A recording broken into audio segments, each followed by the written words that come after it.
नमस्कार, आपण पाहत आहात पुणे लाईव्ह न्यूज. पाहुयात दिवसभरातील ठळक घडामोडी. चाकण उत्तर पोलीस स्टेशन हद्दीतील पंतप्रधान आवास योजना अंतर्गत सुरू असलेल्या 210 घरांचे बांधकाम साईटवरून ॲल्युमिनियमच्या प्लेट चोरीच्या गुन्ह्यात 4 आरोपींसह मुद्देमाल विकत घेणाऱ्या 3 आरोपींना ताब्यात घेण्यात आले आहे.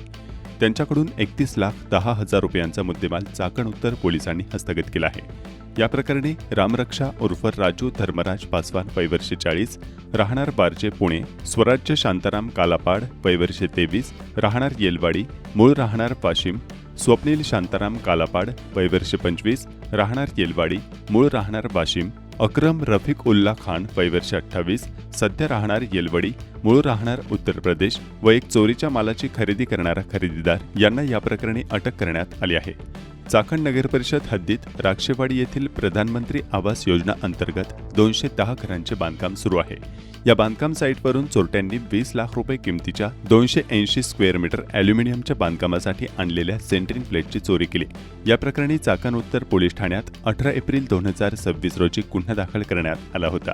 या गुन्ह्याच्या तपासादरम्यान घटनास्थळाच्या परिसरात एक बेवारस मोटरसायकल मिळून आली. त्याचा तांत्रिक तपास करून मूळ मालकाचा शोध घेतला. तसेच सीसीटीव्ही कॅमेऱ्याची तपासणी केली असता काही संशयित आढळले.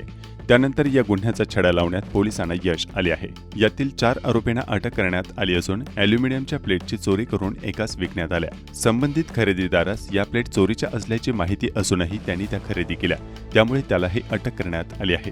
माहिती मिळाल्यानंतर फरार अतुल संभाजी सोनवणे वय वर्ष 30, राहणार लोणीकन, तालुका हवेली, जिल्हा पुणे असे खरेदीदाराचे नाव असून त्यालाही पोलिसांनी ताब्यात घेतलं आहे. यातील काही आरोपी गुन्हा दाखल झाल्याची माहिती मिळाल्यानंतर ते फरारी झाले आहेत. पोलिसांनी 31,10,000 रुपयांचा मुद्देमाल हस्तगत केला आहे. याबाबतचा पुढील तपास चाकण पोलीस ठाण्याचे वरिष्ठ पोलीस निरीक्षक जितेंद्र कदम यांच्या मार्गदर्शनाखाली सुरू आहे. खेड तालुक्यातील काळूस गावात 4 चाकी मोटारीतून आलेल्या काही जणांनी दहशतीचा थरार केला. त्यांनी हॉकी स्टिकने काही जणांना जबर मारहाण करत एकाला चक्क 4 चाकी मोटारीच्या समोरील बोनेटवर घेत काही अंतर नेले. हॉकी स्टिकने झालेल्या मारहाणीत काही जण जखमी झाले आहेत. या प्रकरणी चाकण उत्तर पोलीस ठाण्यात तक्रार देण्यात आली असून याबाबत रात्री उशिरा गुन्हा दाखल करण्यात आला आहे. या प्रकरणी अक्षय किसन डोंबरे वय वर्ष 22, राहणार काळूस तालुका खेड यांनी तक्रार दिली असून अमोल आवटे, अजय बौले, निखिल खैरे, सत्यवान म्हसाडे, मास्ती गव्हाणे तसेच इतर 2 ते 3 अनोळखी साथीदारांच्या विरोधात गुन्हा दाखल करण्यात आला आहे. ही घटना चाकण उत्तर पोलीस ठाण्याच्या हद्दीत घडली असून आरोपी अद्याप फरार आहेत. याबाबत रविवारी दिनांक 26 एप्रिल रोजी रात्री उशिरा गुन्हा दाखल करण्यात आला आहे. खेड तालुक्यातील बहुळ आणि निघोचे ग्रामपंचायतीच्या प्रत्येकी एका सर्वसाधारण गटातील जागेसाठी पोटनिवडणुकीची तयारी पूर्ण झाली आहे. या पोटनिवडणुकीत कोणताही अनुचित प्रकार घडू नये तसेच मतदान केंद्रात मोबाईल नेण्यावर कडक निर्बंध लावण्यात आल्याची माहिती तहसीलदार प्रशांत बेडसे यांनी दिली. बहुळ ग्रामपंचायतीच्या एका सर्वसाधारण जागेसाठी आणि निघोचे ग्रामपंचायतीच्या एका सर्वसाधारण जागेसाठी दुरंगी लढत होणार आहे. बहुळ ग्रामपंचायतीच्या 2 रिक्त जागांपैकी दीपाली धनराज साबळे यांची बिनविरोध निवड झाली, तर प्रभाग क्रमांक 2 मधील एका सर्वसाधारण जागेसाठी अनिल खलाटे आणि प्रवीण साबळे यांच्यात दुरंगी लढत होत आहे. निवडणुकीचे मतदान मंगळवार दिनांक 28 एप्रिल रोजी सायंकाळी 7:30 ते सायंकाळी 5:30 वाजेपर्यंत ईव्हीएम मशीनवर घेण्यात येणार आहे. खेड तालुक्यातील कडूस येथील पुशितरा ठाकर वस्तीमध्ये पिण्याच्या पाण्याची टंचाई असून प्रत्येक घरापर्यंत नळ कनेक्शन देऊन पिण्याच्या पाण्याची योजना तत्काळ कार्यान्वित करावी या मागणीसाठी स्थानिक महिलांनी खेड पंचायत समितीवर हंडा मोर्चा काढला. कडूस तालुका खेड गावातील पुशितरा ठाकर वस्ती ही पूर्णपणे आदिवासी समाजाची वस्ती आहे. या वस्तीतील नागरिकांची घरे अधिकृत असून ते नियमितपणे ग्रामपंचायत कडूस यांना घरपट्टी भरत आहेत. कर भरणाऱ्या नागरिकांना मूलभूत सुविधा देणे हे प्रशासनाचे कर्तव्य आहे. तथापि सदर वस्तीमध्ये आज तागायत एकाही घराच्या दारापर्यंत नळ कनेक्शन देण्यात आले नाही. येथील नागरिकांना मूलभूत पिण्याच्या पाण्याच्या सुविधेपासून दीर्घकाळ वंचित ठेवण्यात आले आहे. या वस्तीमधील जवळील पाण्याचे नैसर्गिक स्रोत पूर्णपणे आटले आहेत. या वस्तीतील महिला पुरुषांसह आबालवृद्ध व्यक्तींना 2 ते 2.5 किलोमीटर अंतरावरून डोक्यावर पाण्याचे हंडे आणावे लागत आहेत. ही परिस्थिती अत्यंत गंभीर असून आरोग्य व जीवनावर प्रतिकूल परिणाम करणारी आहे. केंद्र शासन जलजीवन मिशन आदिवासी उपाययोजना अंतर्गत प्रत्येक नागरिकाला त्याच्या घरापर्यंत पाण्याची नळ योजना करणे बंधनकारक आहे. तरीही कडूस ग्रामपंचायतीने या वस्तीला पिण्याच्या पाण्यापासून आणि शासकीय योजनेपासून वंचित ठेवले असल्याचा आरोप महिलांनी केला आहे. दरम्यान पाण्यासाठी महिलांनी अधिकाऱ्यांना धारेवर धरले। यावेळी आम आदमी पक्षाचे पदाधिकारी उपस्थित होते। पाणी नाही, मतपुरती येतात, मत घेतली का झाले पार्सल का पुन्हा मतदानाच्या टायमाला येतात, पण विचार करीत नाही का या वस्तीला काय आहे काय नाही। टाकी सुद्धा नाही आम्हाला पाण्याची, किती लांब जावं लागतं तिकडं, पाण्याचं इतका पाय घालून जावं लागतं। किती किलोमीटर आहे? 1 किलोमीटर 2 किलोमीटर? 2 किलोमीटर। पाणी कशा बांधता तुम्ही? म्हणजे हांड्याने का? तुम्ही मागणी नाही केली का यापूर्वी ग्रामपंचायतीकडे? ग्रामपंचायतीने आतापर्यंत कनेक्शन नव्हते दिले। काय त्यांचं काय म्हणणं आहे कनेक्शन न द्यायला? पाण्याची सोय आहे का तिथं? पाण्याची सोय आहे का म्हणजे कनेक्शन द्यायसाठी? नाही ना, पाणी आहे त्याचा नाही लांबून पार डोक्यावर।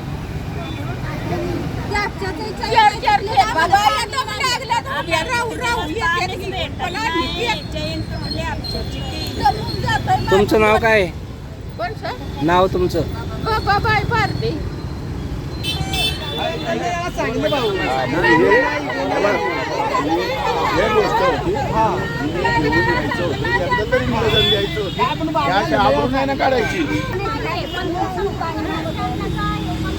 नाही यांच्यावर गुन्हा दाखल करा, याच्यावर करा, हे नाही करायचं। तुम्हाला मी सांगतो, तुम्ही करायचं नाही तर मी आता तुमच्यावर क्रिएट केलं।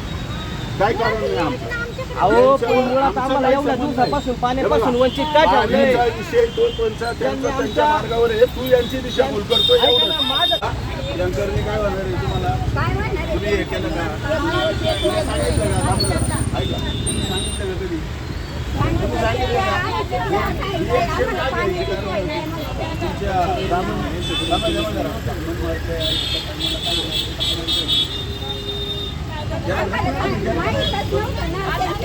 मावशी त्यांनी सांगितलं त्यांना दिलं नाही, तुम्ही सांगितलं त्यांना आणि आमच्या मी त्याच्या अगोदर केलं। पहिली गोष्ट तुम्ही थांबा, तुम्ही जरा दम घ्या। खेड तालुका कृषी विभागाच्या वतीने मंगळवार दिनांक 28 एप्रिल रोजी खरीप हंगामपूर्व नियोजन आढावा बैठकीचे आयोजन करण्यात आल्याची माहिती तालुका कृषी अधिकारी वैभव विश्वे यांनी दिली। ही नियोजन बैठक खेड कृषी उत्पन्न बाजार समितीच्या सभागृहात आमदार बाबाजी काळे यांच्या अध्यक्षतेखाली सकाळी 9:30 वाजता होणार आहे। खेड तालुक्याचे आमदार बाबाजी रामचंद्र काळे यांच्या प्रयत्नातून खेड तालुक्यातील विविध विकास कामांसाठी मोठ्या प्रमाणावर निधी उपलब्ध झाला आहे। जिल्हा वार्षिक योजना सन 2025-26 क्रीडा विभाग अनुसूचित जाती उपाययोजना अंतर्गत ओपन जिम व व्यायामशाळा यासाठी एकूण 42 लाख रुपये निधी मंजूर झाला आहे। अंमली पदार्थ विक्री करणाऱ्यांविरोधात पिंपरी चिंचवड पोलिसांनी कडक मोहीम उघडली असून 37,09,000 रुपये किमतीचा 74.18 किलोग्रॅम गांजा जप्त केलाय।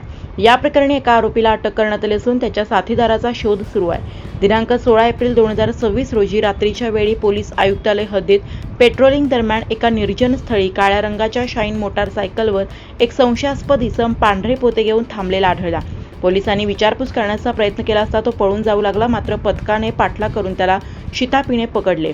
अटक करण्यात आलेल्या आरोपीचे नाव गणेश कैलास चव्हाण, वय 30, राहणार शिरूर, जिल्हा पुणे असे आहे। त्याच्याकडील पोत्याची झडती घेतली असता 7 लाख रुपये किमतीचा 14 किलो गांजा आणि एक मोटारसायकल जप्त करण्यात आली। आरोपी गणेश चव्हाणची पोलीस कोठडीत चौकशी केली असता त्याने त्याचा साथीदार विनोद ज्ञानेश्वर झरे याच्या माहितीनुसार गांजा साठवून ठेवल्याची कबुली दिली। पोलिसांनी दौंड तालुक्यातील पाटेठाण येथे आरोपीच्या राहत्या घराच्या परिसराची झडती घेतली। यावेळी म्हशीच्या गोठ्यात लपवून ठेवलेला 30,09,000 रुपये किमतीचा 60.18 किलो गांजा पथकाने जप्त केलाय। पॉलिसीचे पैसे मिळवून देतो अशी खोटी बतावणी करून अज्ञाताने फुलाबाई तुकाराम पानमंद, वय 78, राहणार कळूस, तालुका खेड यांची फसवणूक केली, तसेच सोन्याचे दागिने काढून घेतले। ही घटना रविवारी दुपारी 2च्या सुमारास घडली आहे। याबाबत अज्ञातावर आळंदी पोलीस ठाण्यात गुन्हा दाखल करण्यात आला। याबाबत फुलाबाई पानमंद यांनी सोमवारी तारीख 27 आळंदी पोलीस ठाण्यात फिर्याद दिली। फुलाबाई पानमंद या त्यांच्या पतीसोबत आळंदीमधील घुंडरे गल्ली परिसरात असताना अज्ञाताने पॉलिसीचे पैसे मिळवून देतो अशी खोटी बतावणी केली. त्यानंतर त्यांच्याकडील अंदाजे 10 ग्रॅम वजनाची पानपोत काढून घेतली व पोबारा केला. आळंदी पोलीस अधिक तपास करत आहेत. खेड तालुक्यातील सायगाव तळ्याची ठाकरवाडी येथे बिबट्याने घरात घुसून पाळीव कुत्रे पळवून नेलेत. बिबट्यांची हिंमत वाढली असून या भागात पिंजरा लावण्याची मागणी स्थानिकांनी केली आहे.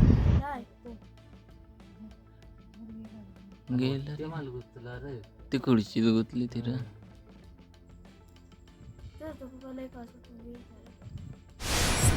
खेड तालुक्यातील श्री राणूबाई विविध कार्यकारी सोसायटी वाकी खुर्द यांच्या माध्यमातून शेतकऱ्यांना पीक कर्ज वाटप सुरू करण्यात आले. तब्बल 1,20,00,000 रुपयांचे वाटप करण्यात आले.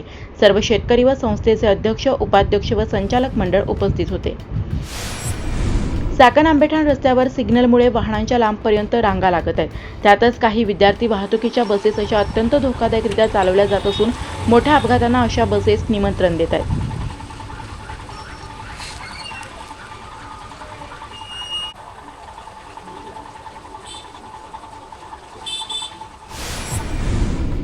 मरकळ ते आळंदी रस्त्याचे काम होत नसल्याने या भागातून नागरिकांना मोठ्या वाहतूक कोंडीचा सामना करावा लागत असल्याच्या स्थानिकांच्या तक्रारी आहेत.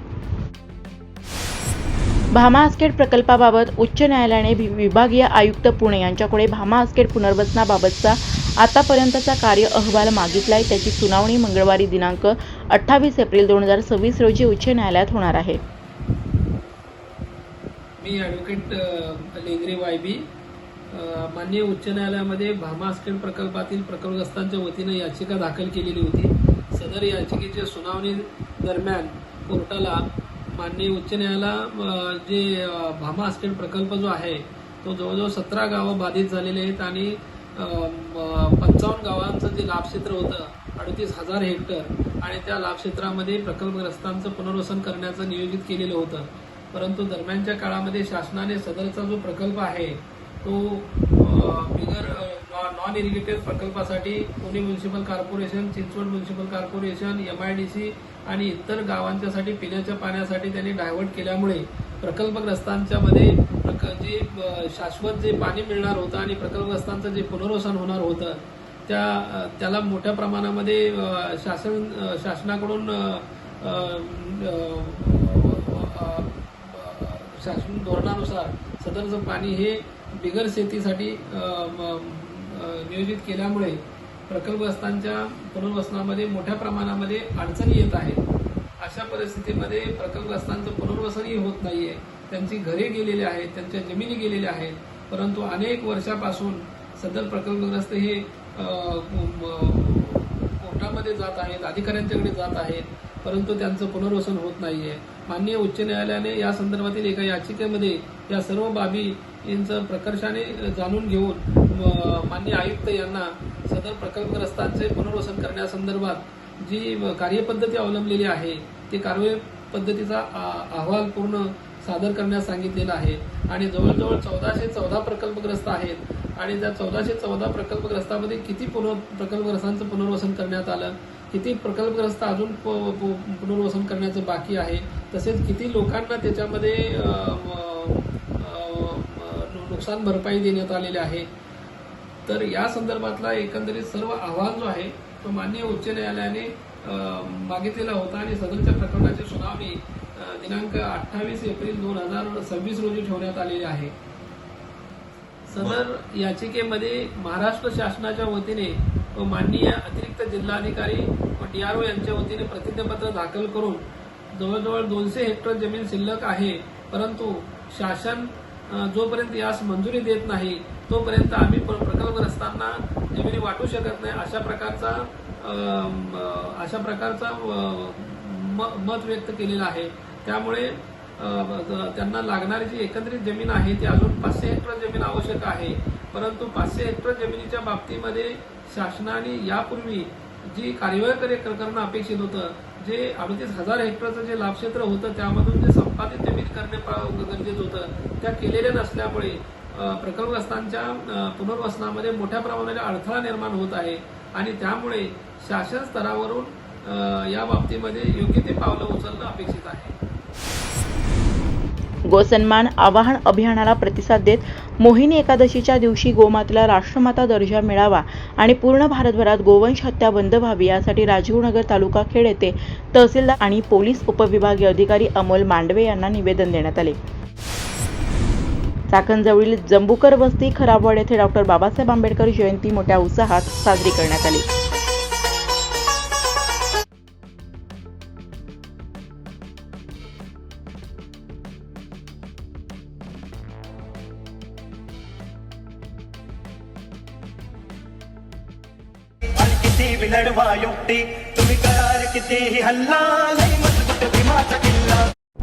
नमस्कार, आपण पाहत आहात पुणे लाईव्ह न्यूज.